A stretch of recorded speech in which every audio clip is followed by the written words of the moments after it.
Second time's a charm. Um, Branding 101. This is Branding 101. Welcome. We're gonna continue with this information age. Um,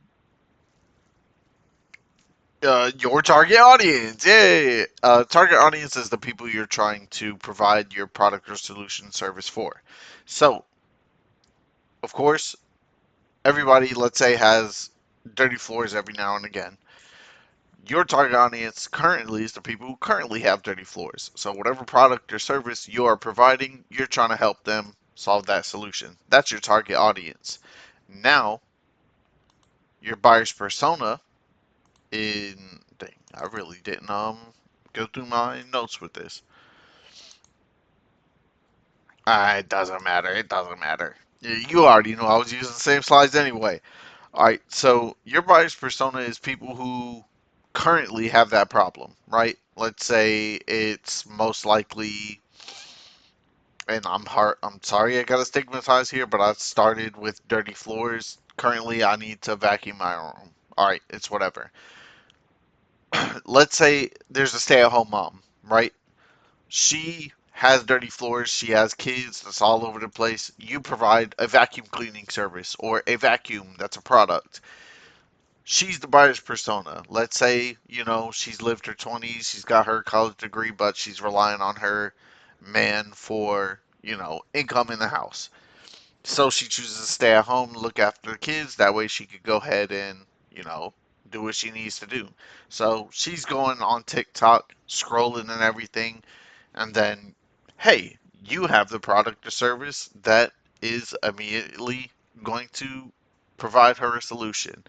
The buyer's persona is her demographic, her age. What age range is she in?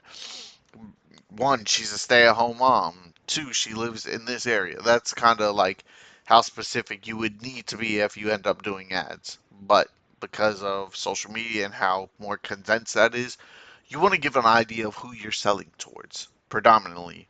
You could just do a target audience, which is a general population. So let's just say there's a big circle.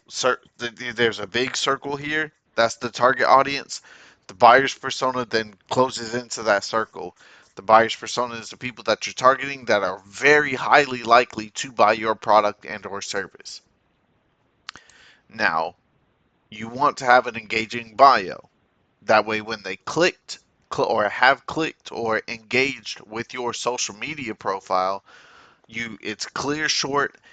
Hey, I'm Rozzy. I vacuum anywhere from any house from the, I don't know, square footage of this and this. My pricing's at most $100 or $20 an hour, right?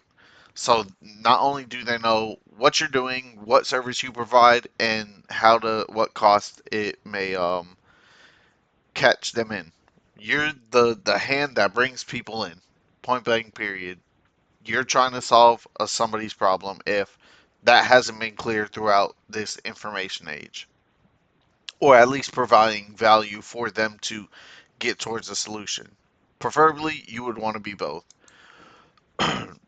You want to always give them the information of who, what, when, where, and why in your thumbnails of your videos, or uh,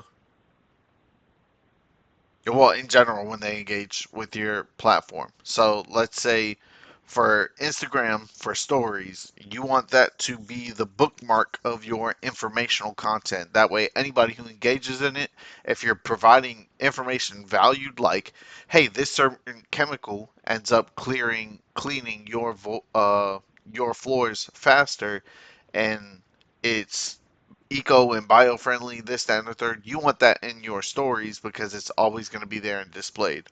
You can also do that with your pinned content. Your pinned content should be three things. It should inform, capture their attention. Second, it should that was second. Capture their attention, and third, be relatable. So personally, what I would do is have the thumbnail because that's what they'll be introduced on at least your IG profile and your TikTok as well. That it's a thumbnail that says like about us or this, that, and the third, and that way it could be the first thing they get engaged with.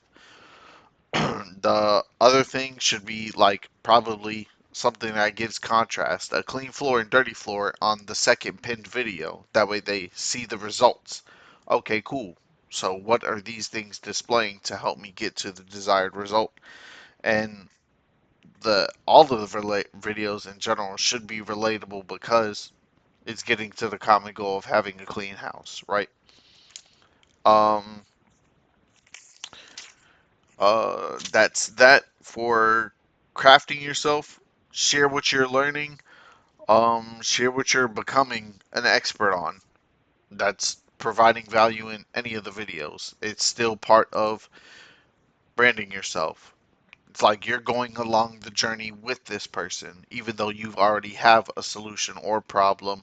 The more information you find out and share, again, when you're being genuine and being yourself, especially if you're doing like me, providing facial value or the value that you're providing is now attributed towards my face because you've seen me in person.